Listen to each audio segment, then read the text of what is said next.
What's up? What's up? What's up? Welcome in, everybody. This is the Jaime Dee Show live on KSHP AM 1400 and 107.1 FM every Monday through Friday from 11 a.m. until 12 p.m.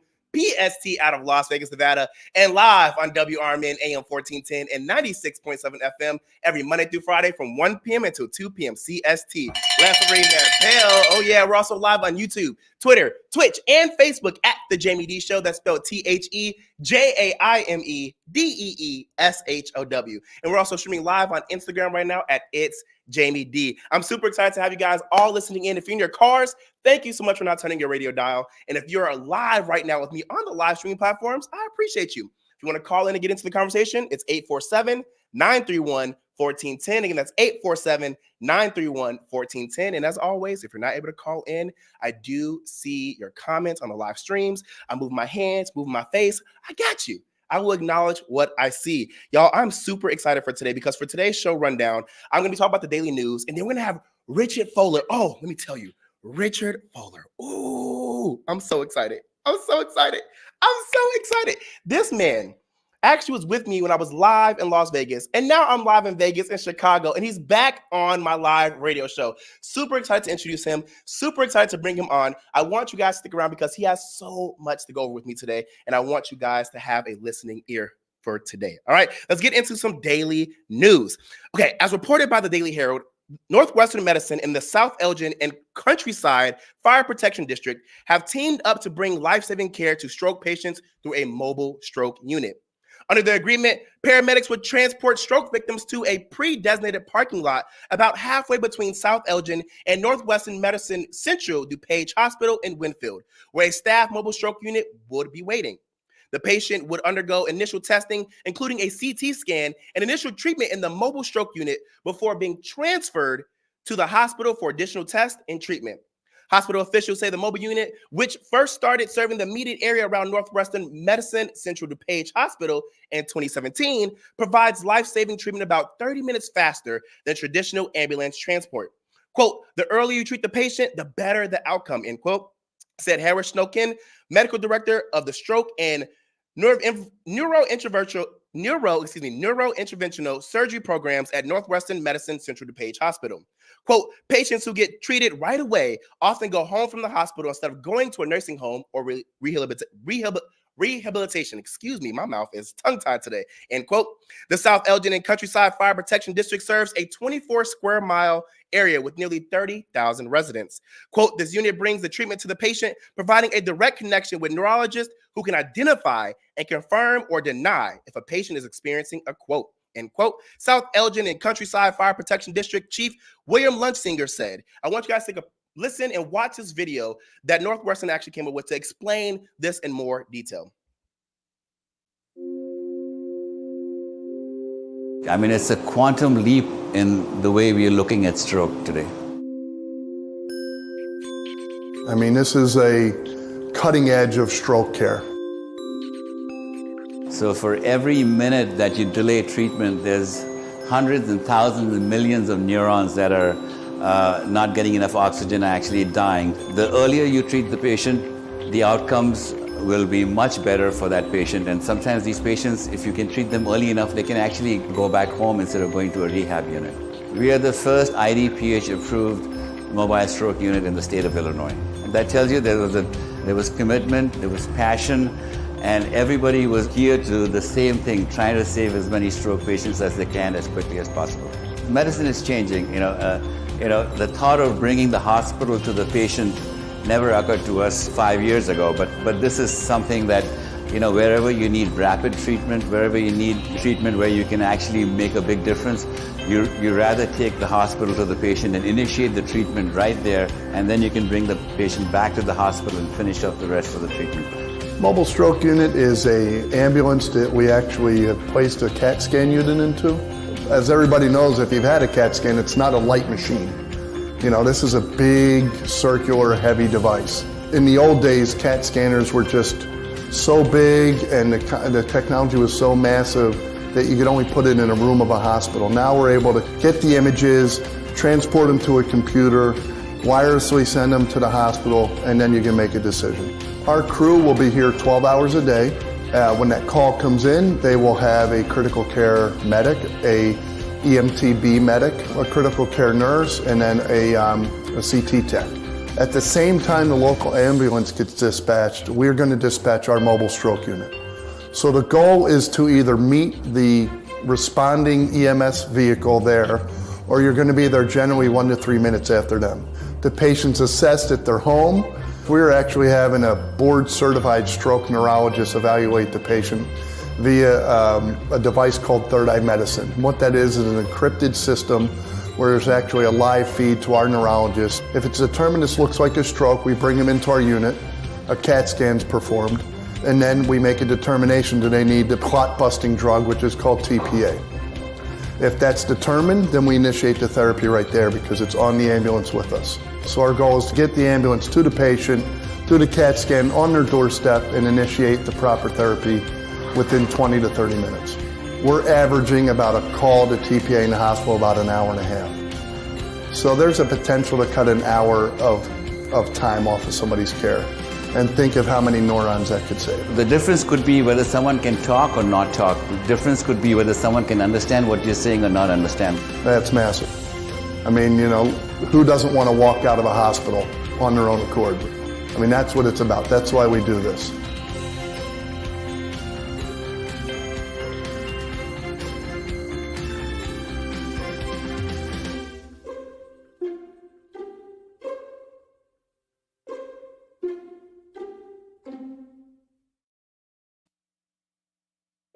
Talk about amazing technology, amazing advancement, and really having a hospital that cares for you. Shout out to Northwestern Medicine.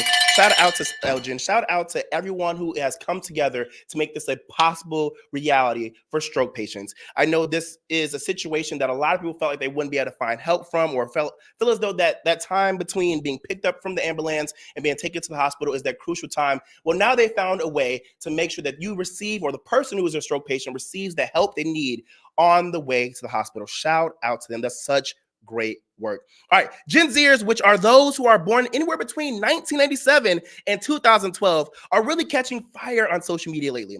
Some of it is self-inflicting because they are the ones telling it all on social media, and then people stitch their videos. And for those who don't know what that means that someone will take that creator's video, create a whole new video with the original video in it, and include their reaction video behind that video they took. I've recently seen a video about why Gen Zers look older than millennials, and it had me cackling. They were saying it's because of the stress. Like, we all don't have the same dang stress. I want to know what stress Gen Zers have more than millennials. Because when I tell you I'm stressed, I'm looking at my producer, Matt. Are you stressed? He said, yeah, it's at times. And listen, Matt's younger than me. Let me tell y'all, I don't see the difference. We got a lot of stuff going on. But there's this new video of what Gen Zers are bringing with them in person to job interviews. And when I tell you I gasped, I legit was like, let's watch and listen to this video I pulled from Instagram, courtesy of 997 Now. You will not believe what Gen Zers are bringing to job interviews. So recent college grads, they're going for their first or second job interview. What are they bringing with them? I'm going to guess this, Herb, because I was just recently doing a job interview and somebody brought a dog to the interview. So I'm going to go with dog. Dog, okay. Go ahead and hit him with the incorrect sound.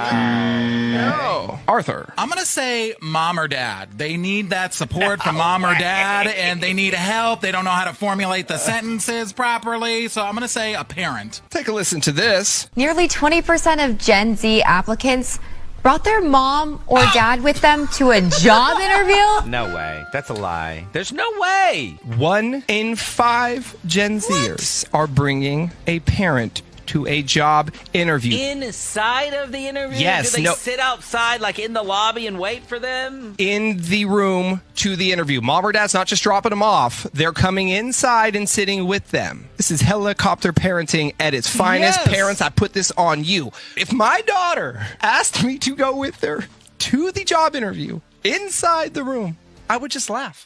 There's like, I mean, this is a joke, right? You're not serious. I guess I can't. When I tell you that's insane, bringing your parent, absolutely not. If I was the interviewer, I would cackle. Because why are you bringing your parents to the interview? What are they supposed to do? Like, yeah, my son and my daughter got that. Give them the job. I know because I raised this child. Like, what? Talk about crazy. Listen, I love Gen Zers. I shout out Gen Zers. I support Gen Zers. They are leading the way for healthy work balance, work flexibility, in-office flexibility, and all those other great things that, unfortunately, those who came before us didn't fight for and just dealt with. I support it. And millennials have been leading that way as well. But there are just some crazy things that Gen Zers do. And I'm just like, I can't believe it. I can't believe it. Some of the stuff y'all do take it too far. But y'all, we're going to take a quick break. And I'm super excited. Real quick, let me just say this. As a journalist, as a media personality, as a radio personality, as somebody who's a master's in broadcast journalism, I hold myself accountable so you don't have to. Excuse my lack of pronouncing this amazing man's name wrong. Richard Fowler. We're going to have Richard Fowler live on air. When I tell y'all I'm so excited to bring him on, it's like he's expanding with me. So stick around. This man has so much to go over with me. Don't go anywhere. This is the Jaime Dee Show on KSHP out of Las Vegas, Nevada, and WRMN out of the Elgin and the Chicagoland area. I'll be right back. A dream that's been cooking for years, Maria's Little Italy in Sycamore is waiting for you to come and enjoy authentic recipes handed down for generations. Stop in and enjoy bruschetta, handmade focaccia bread, pizza, pasta, sandwiches, and more. Dine in, take out, delivery, or catering is all available. Go to mariaslittleitaly.com and see what you've been missing. From their family to yours, welcome to Maria's Little Italy, where food brings families together.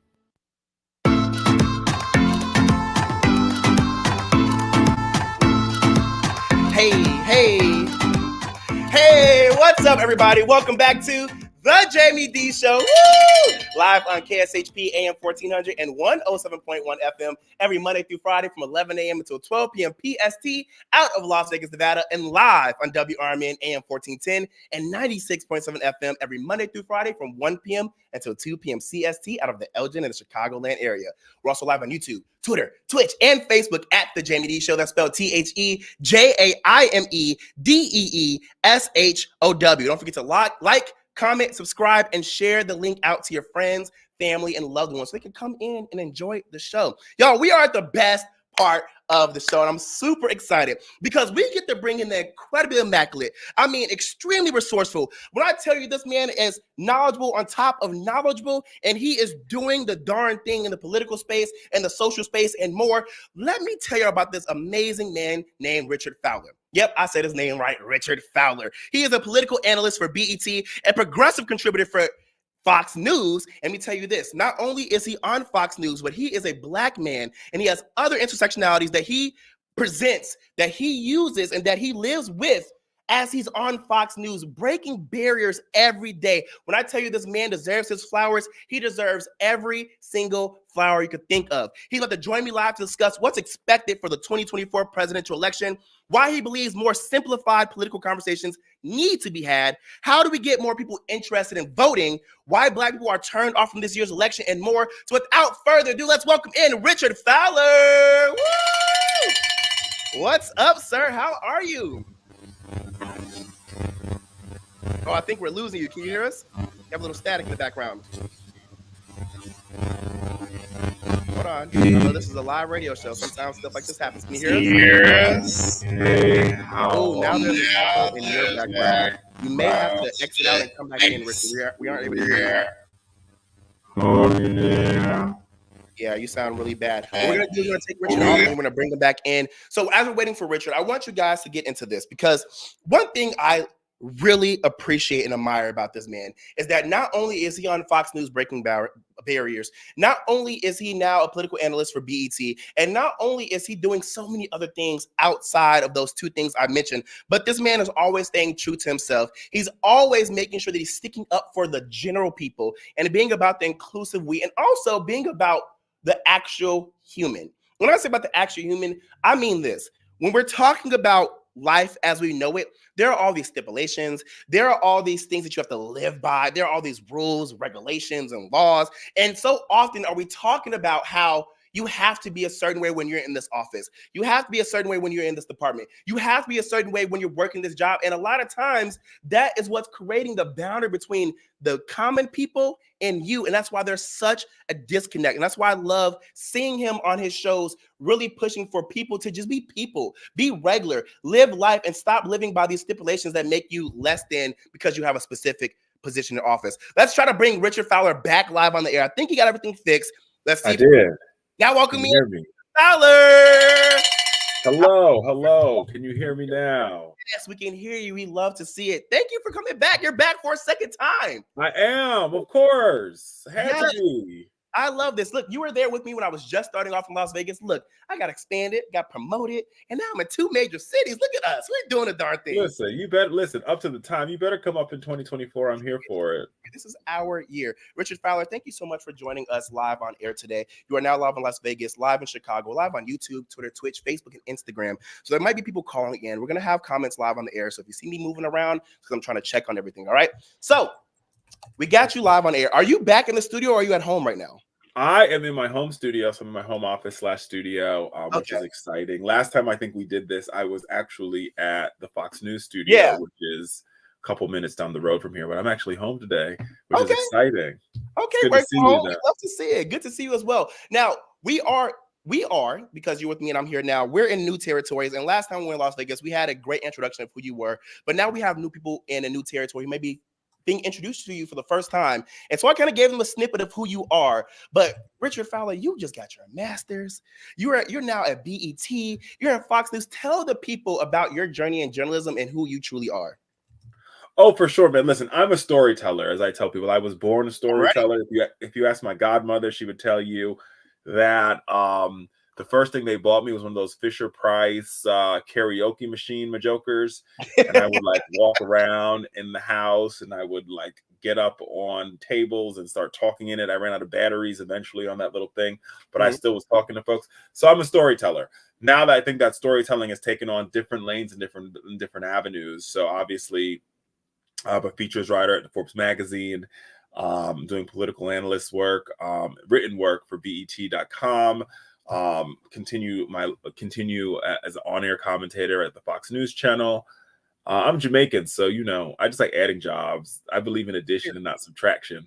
It's true what they say about us. We have many jobs, but it's all in the same mission, to inform, to empower, and to help folks no matter where they live, no matter who they love, no matter what their zip code is or their citizenship status, to be informed, empowered, and get their voice back.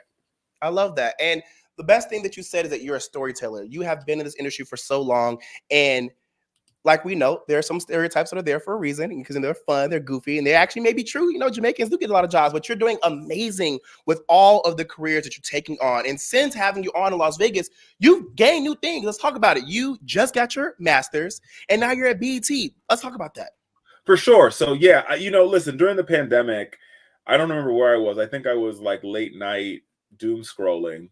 And I saw a person saying, don't leave the pandemic like how you entered the pandemic. Yep. I saw and that so as storytellers, what you always want to do is make sure that your storytelling is getting better, right? And how do you hone your storytelling? And for a long time, I never thought that I would want to go back to school. But in this ideal of leaving the pandemic better than I went into the pandemic, I thought, why not make my storytelling better? So I decided to be a student again, and during the pandemic, go back to Georgetown, get my master's degree in journalism, and now I help this is my first. I'm 2 classes in, but this is my. I'm now an adjunct professor at Georgetown, helping other folks tell better stories. So it's exciting. That's awesome. Congratulations. I'm going to ring that bell for you because you definitely deserve that. Welcome. Listen, man, I need to get one of those bells. Isn't it fun? I love it. Listen, welcome to the Master's game. Now, I got to throw a little shade at you because, I got my Master's of Broadcast Journalism from the University of Maryland.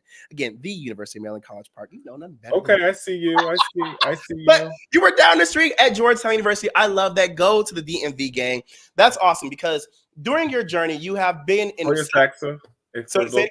I said Hoya Saxa for those folks who know the mascots. Yep.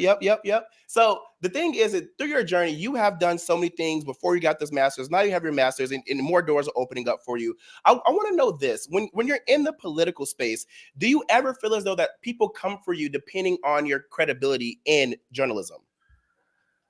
Look, I actually don't listen. I think no matter what industry you're in, you're gonna have people that come for you. You're gonna have quote unquote haters. I don't really spend time focusing on them. I guess I have some. I don't know who they are. If they are, they can identify themselves. Period. I really I'm really laser focused on empowering people, and also I'm also really laser focused on having that real conversation I think is oftentimes missing. Right? I think we live in this really divided country where you have us versus them, and you could be the us or you could be the them. And I try to figure out where is the middle line. Where do we have commonality? Where do people need things to be explained? And let's be honest and realize that many of the things, especially in the political environment, right, which politics, base word is poly, like policies, laws, a lot of it is there's a lack of understanding, and the lack of understanding is the fact that these things are really complicated. Right. And most folks are living their daily lives. They're trying to take care of their kids. They're trying to raise their families. They're trying to pursue their dreams. And allow me to help explain the policy part to you, so that makes your life a little bit easier instead of you trying to figure out the policy part yourself. So if folks who watch my Instagram lives, folks who read my stories, I try to make my stories and my lives and the work I do explaining things to make things easier for people to understand, because sometimes this city, the nation's capital, can be more complicated than simple. Richard, I love that you said that, because you just made it super easy for me to segue into this video. Because when you were trying to get back live on the air, one thing I was saying about you is I admire and love the fact that you really are about the people. You make everything common. What you're saying is like, hey, we understand that you're in this position. We understand that there's these stipulations of how you're supposed to act, how you're supposed to respond, and how you're supposed to present yourself. But you're creating a barrier and a disconnect between the common people who you're actually supposed to be serving. And I actually want to show a video of you actually telling people that live on air at Fox News. So if you mind, we're going to show a video of you live on. Here is a note from your sponsors. My critique to the media, or my advice to the media, is there's a reason why people all across this country are frustrated with this city, because we're over here debating whether or not Donald Trump should be on the ballot, and all across this country people are debating how they're going to put food on the table. They're debating how they're going to make ends meet. So when these candidates are sitting down for interviews, whether it's President Joe Biden, whether it's Ambassador Nikki Haley, the questions the media should be asking them is, how are you going to help the American people put food on the table? And I urge members of the media who get these interviews to ask those questions instead of, how do you feel about January 6th, or how do you feel about that? Because there is where that's why voters are frustrated, and that's why they're actually turning the election off. Yeah, but I love that because you are holding people accountable. You're saying you're in this position of power. You're supposed to be serving the people. So be the people. Don't be about the people, but be the people. Be who you once were before you got into the position. I love that. And I want you to kind of dive a little bit deeper in that. Why is that kind of one of what I think is your personal mission when you are on live on air talking to other politicians? I think we as a society, especially in this, we're now currently in an electoral cycle, right? We spent a lot of time obsessing about the candidates and their age, or what they said or what they tweeted, or etc. And remember, the candidates, everybody who is a member of Congress, everybody who's in the United States Senate, the folks who work at the White House, they work for you. Yep. Let me repeat that. They work for you. And so our job as journalists, right, and storytellers, when we get the privilege or the opportunity to sit down with these elected officials, is to ask questions, not about the other person and how they tweeted or how old they are, but it's to ask questions about the people that they're responsible for, the people who are signing their paychecks. Right. So if you get an interview and in that clip there, we were talking about for the media, if you're a journalist and you get an interview with Nikki Haley or you get an interview with Donald Trump, instead of asking them about how you feel about Joe Biden or how you feel about this, I want to know what's your policy on student loans. I want to know about what's your policy. You say that you think that China is a great foe to the a geopolitical foe to the United States? Well, right now, if you're paying attention to the news and paying attention to the actions of the Chinese government, China is doing a lot of investment in the Caribbean and in Africa. So I want to know what a candidate's plan is to counteract China's behavior in the Caribbean and in Africa, right? If you're a candidate and you say you care, let's even talk about the issue that I think that has a lot of people up at night, right? This issue around our immigration system in the United States and the border.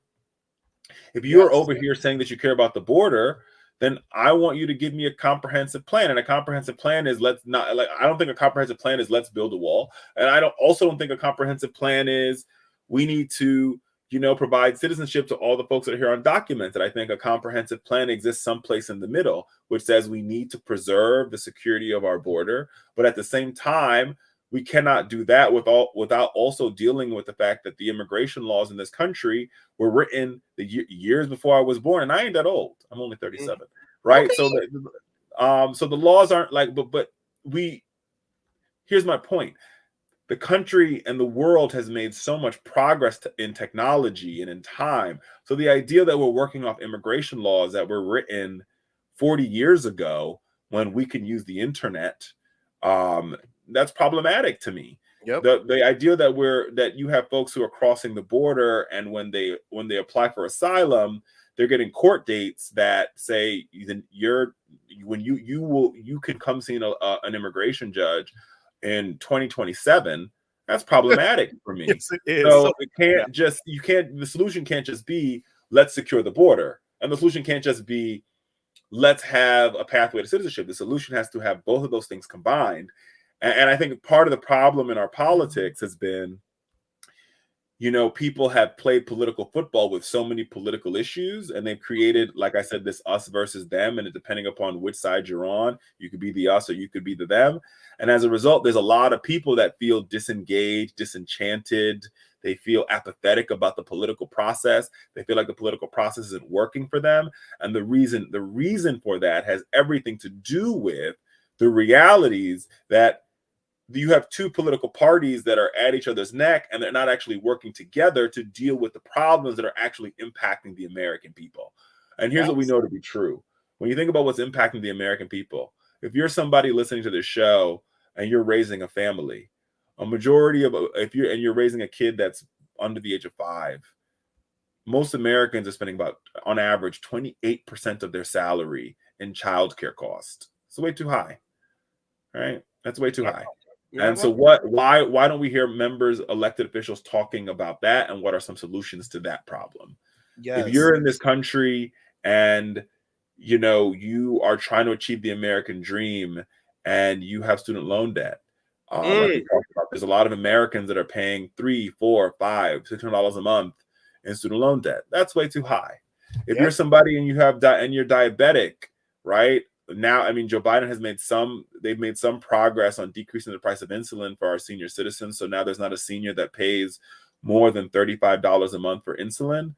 But if you're not a senior and you're diabetic, many of y'all out there are paying more, some $1,000, some $600, some $800 a month for insulin. That's too much. Yep. And we've got to figure out how we solve some of those baseline problems. And I think why people are disengaged in our politics is because they don't hear their elected officials having those type of conversations. Yep. And it's on the job of storytellers and media, when we are in the faces of politicians and we interview them, to sort of have that conversation and really sort of force them to answer some of those tough questions and provide solutions to the issues that keep folks up at night. Richard, you are preaching, because even when I was in Vegas and I would be asked to co-host other shows or join other shows live on the radio and even live on TV out of Las Vegas, and we would have mayoral candidates coming in for Las Vegas, and I would see my co-host or the person who brought me on asking about Donald Trump and asking about this. I'm like, what does that have to do with Vegas?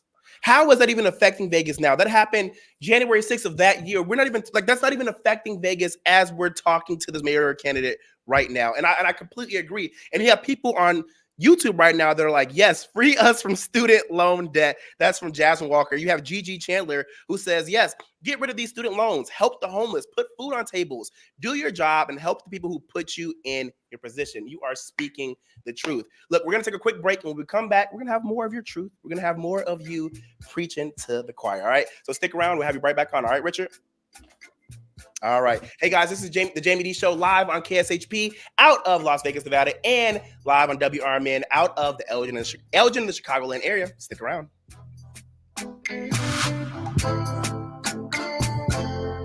WRMN has proudly served the Fox River Valley for over 70 years. We're located at 14 Douglas Avenue in downtown Elgin. Right next to Studio 14 is our store known as the Redemption Center. You are always invited to stop by and see us to live large for less. The Redemption Center is the place to pick up your on-air orders.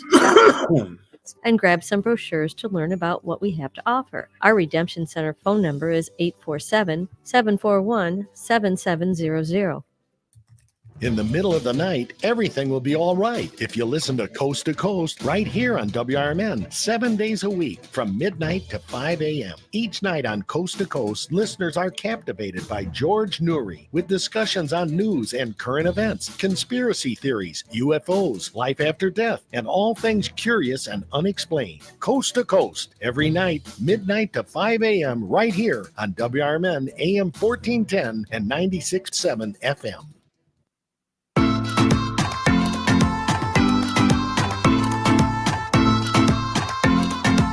What's up, everybody? Welcome back to the Jaime Dee Show. Woo!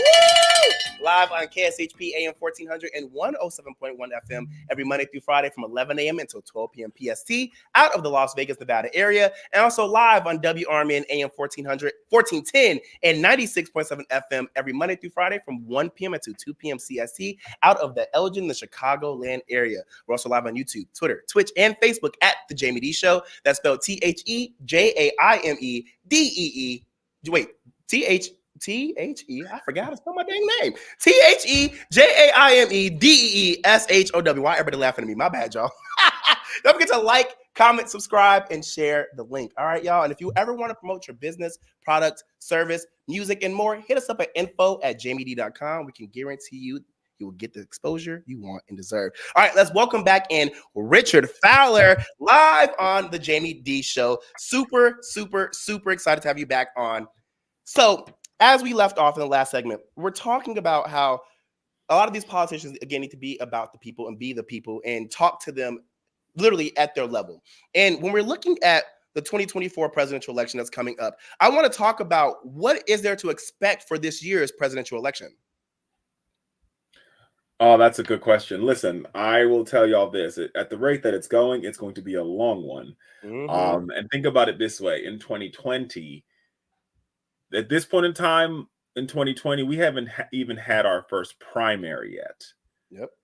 Right? And at this point in time, it seems very likely that Donald Trump will be the GOP nominee. It's very likely Joe Biden as President Biden as the incumbent will be the Democratic nominee, and we will probably be in for 200. I think the count is, if I'm off the top of the head right now, but I think I'm right, 285 days of a general election, which is a very long time.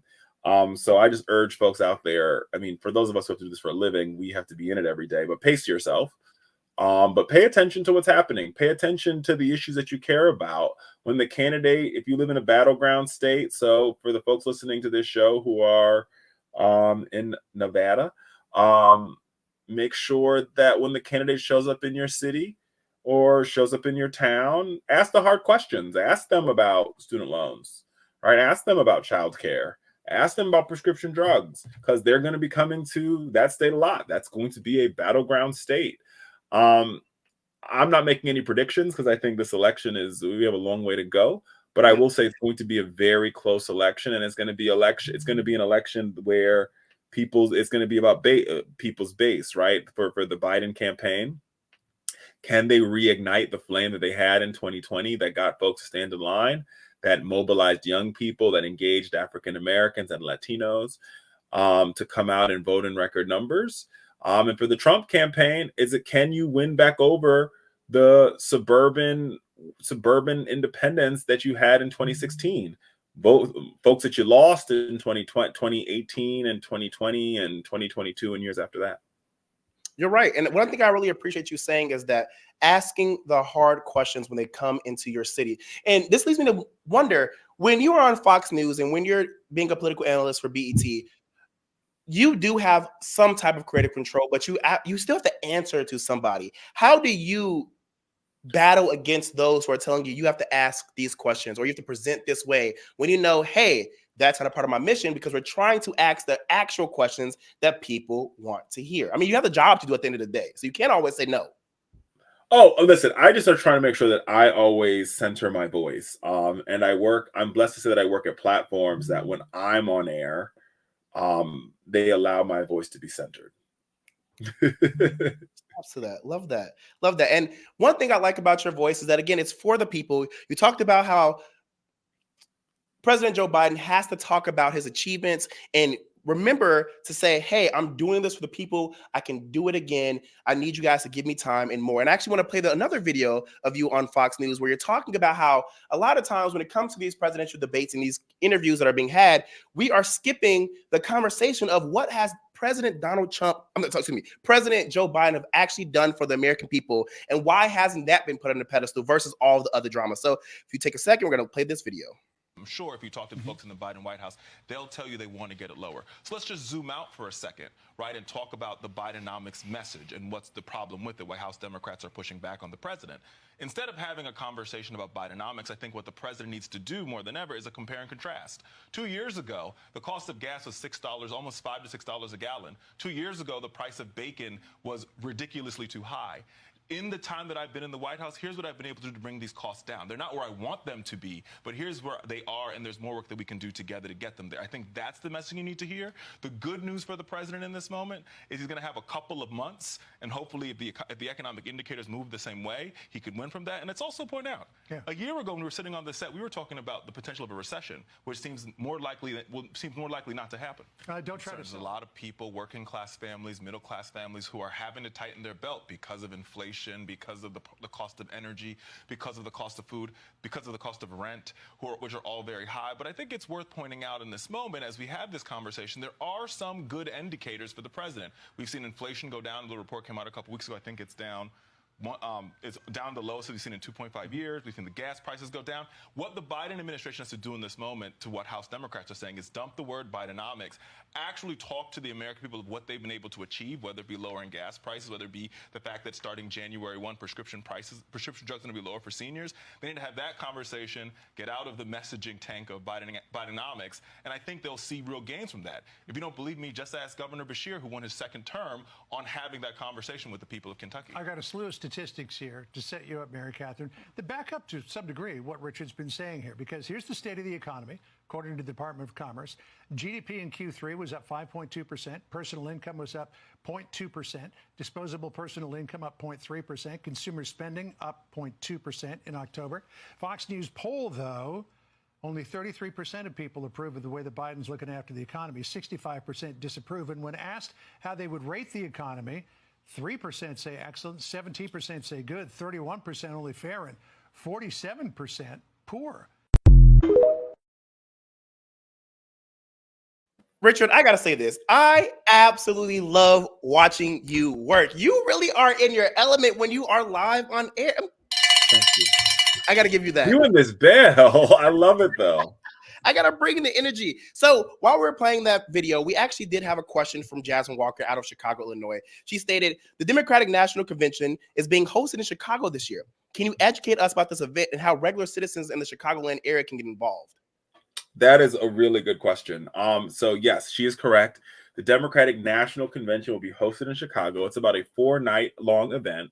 This is an official meeting of the Democratic Party and all of its delegates. It happens every 4 years. At this meeting, there's a couple of things that will take place. The first thing that will take place is the Democratic Party will approve a platform, right? The party platform. And the second thing that the party will do is the party will nominate the president of the United States, or the Democratic nominee, which in all likelihoods will be the sitting president, Joe Biden. How you can get involved. The first thing I would tell you to do is they're going to be definitely looking for volunteers. So I would check out their website. Go to first, the best place to go right now is probably Democrat.org or the Democratic Party's website. And they'll have a link to the DNC's the DNCC, the Democratic Committee's convention. And you can go there. They'll be definitely looking for volunteers. So go volunteer. They're going to need volunteers, but that's what's going to happen at the event. And at that event, you'll have delegates coming in from all 50 states, the District of Columbia, Guam, Puerto Rico, and Americans abroad, who are all part of the Democratic Party, where they will nominate their presidential nominee. Makes sense. So like you said, get involved, go to the websites, ask questions, call numbers, do whatever you need to do to make sure that you're as involved in this political race and election. And let me add this. If you're somebody and you are a Democrat, also run for delegate, right? You can run to be a delegate. You could also go to their website to find that. Go to your local Democratic committee. So if you're in Illinois, go to the Illinois Democratic Committee or the Chicago Democratic Party and figure out how you can put your name on the ballot and run for delegate. Love that. And be part of the process. Yes, and I agree. I support that, and I backed it up. If you really want to see a change in your communities, you have to be the change you want to see. You have to actually go out there. You have to vote, and you have to get involved as much as possible. Now, this question did come from a Black woman here in Chicago, Illinois, and one thing that I've seen you say on social media and also actually on your most recent article, congratulations, by the way, with BET, is that Black people are turned off from this year's election. I want to talk to you about why that is, because when I'm seeing these Instagram posts about Donald Trump and Biden, I'm actually seeing a lot of people engage in the comments, but we know a lot of people can engage in comments, but won't actually get up and vote. Look, I think there's a lot of reasons for people to disengage, right? The easy thing to do is to disengage, right? Because you could say that it's not what Joe Biden doesn't affect me. And I think that's actually part of the disconnect, because it's actually as far from the truth as possible. What the president does every day does impact you, and it impacts you in a very real way. If you're somebody who has a school-age child and your kid goes to a school that's an older school building, thanks to the work of the sitting president and the American Rescue Plan, your kid probably got a new HVAC unit over the past 2 years. Thanks to the American Rescue Plan, your kid's school is probably able to hire a school nurse or a librarian or an extra teacher because of money from the American Rescue Plan. If you're listening to me and you're somebody who, you are a small business owner and you pay for your own health care, that's something that's directly connected to what happens in the White House, right? First, it was Obamacare. Now it's, the Affordable Care Act, and it's impacting people's daily lives. Every day, there's things that happen at the White House that impact people's daily life. Even if you're somebody who says we need to get rid of student loans, every single day, while the president wasn't able to get rid of discharge of $10,000 of student loans that he wanted to, every single day, the Department of Education is trying to find new ways to forgive student loans. And you could be somebody who is in one of those groups that could get their loans forgiven. So you got to be paying attention. But it's there, like I said, it's so easy to get disengaged because there's so many other things happening in life beyond the fact that you can turn on your television and, watch Netflix, Hulu, Disney Plus, Paramount Plus, HBO Max, Showtime. I mean, there's so many other things to do.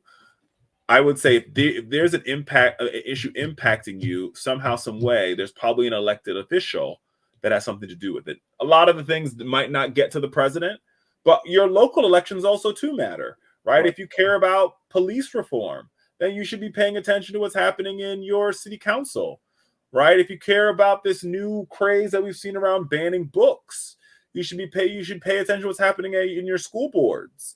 All these elected officials impact your life on a daily basis, and oftentimes we don't realize they're impacting us until the damage or the benefits are already done. One thing that I really appreciated that you said was pay attention. So often we find ourselves just going on social media and going to social media for our news and not going to other sources, not truly paying attention and not doing our own research. I sometimes fall into that when I take off my media hat, take off my radio personality hat. I'm just like, I'm just going to be chilling and figure things out today. I forget that I'm supposed to go out of my way to do my own research. I'm so glad you said that because I think a lot of people need that daily reminder. Now we have Kara out of Arizona who wants to know, is there more information on voting fraud? Is there any added federal laws since the last election? That's a good question. And now I think voter fraud is a very loaded word, so I would ask for clarity. Now there's been a lot of conversations about like people saying that there has been voter fraud. Based on my reporting and based on the evidence of a lot of other journalists, and actually based on findings from a lot of congressional testimony as well as legislative testimony on the state level, there hasn't been voter fraud. There's no actual evidence of voter fraud. But what we have seen a lot of states do is pass these sort of voter integrity acts. The key word, but listen, never ever judge a bill by its title. Or like they say, never judge a book by its cover. Never judge a bill by its title. I mean, and if you watch my on-air work, I like to read bills. I like to read policy and actually what they do. And many of these laws that were passed to quote unquote end voter fraud actually made it harder for people to vote, especially young people, senior citizens, and folks who are more transient, right? So folks who are, people who might have changed addresses once or twice or three times over a year or 2 year time period. So read these laws and follow them carefully, and make sure you know how they impact you. Yes, you make a great point about how there are more laws, and sometimes we have to take a step back and see what we're doing and what bills are being put in place that are actually either helping us or hindering us.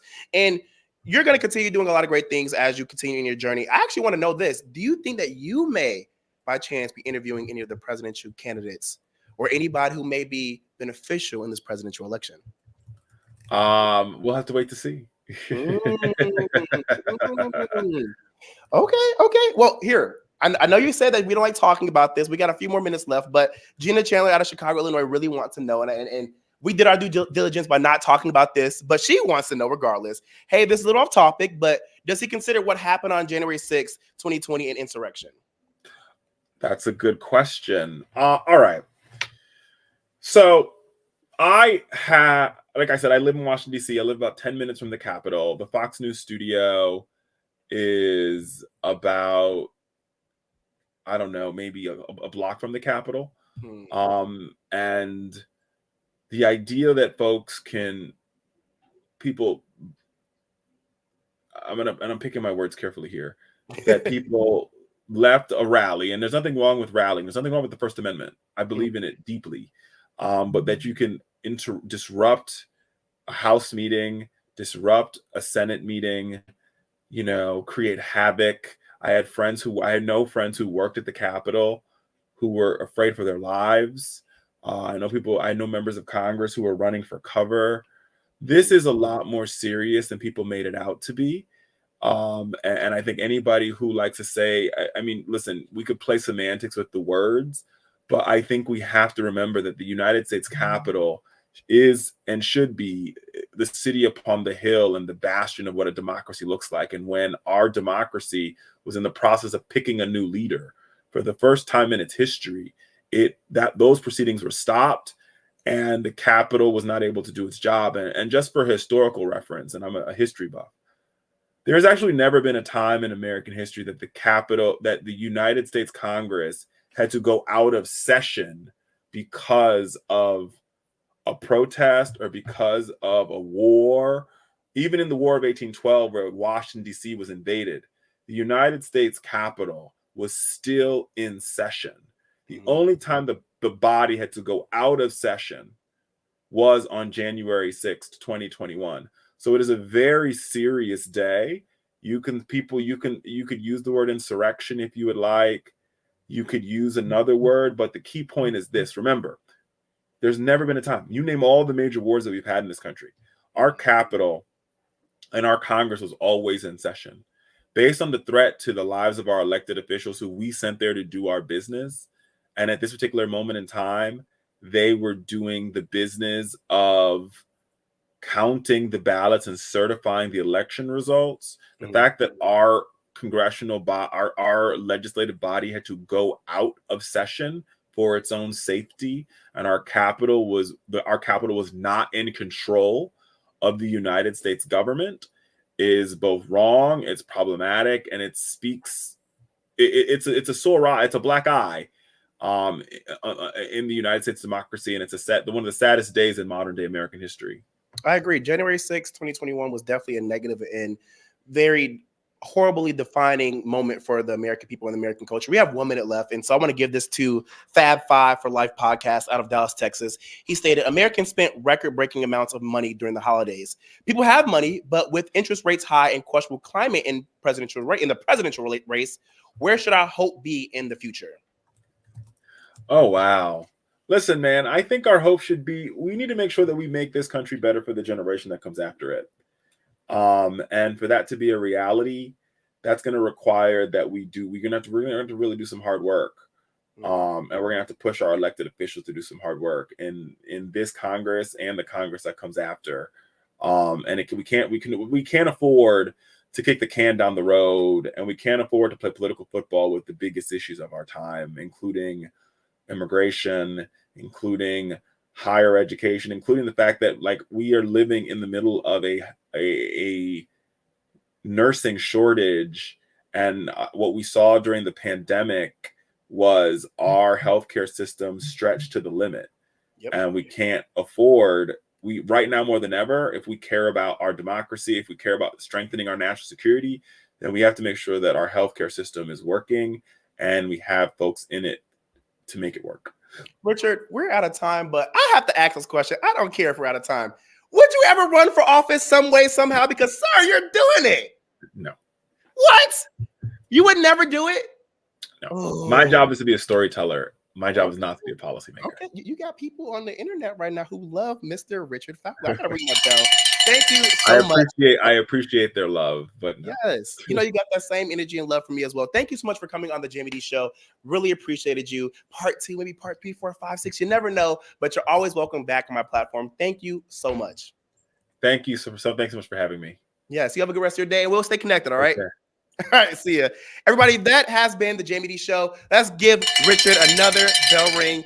He was live on the Jaime Dee Show, live on KSHP AM 1400 and 107.1 FM every Monday through Friday from 11 a.m. until 12 p.m. PST out of Las Vegas, Nevada, and live on WRMN AM 1410 and 96.7 FM every Monday through Friday from 1 p.m. until 2 p.m. CST out of the Elgin and the Chicagoland area. You literally never know what we're going to talk about on this show, so make sure you come back and tune in. Like, comment, subscribe, share the link, all right? And if you want to promote your music, business, products, services, and more, hit us up at info@jaimedee.com. That's info@jaimedee.com.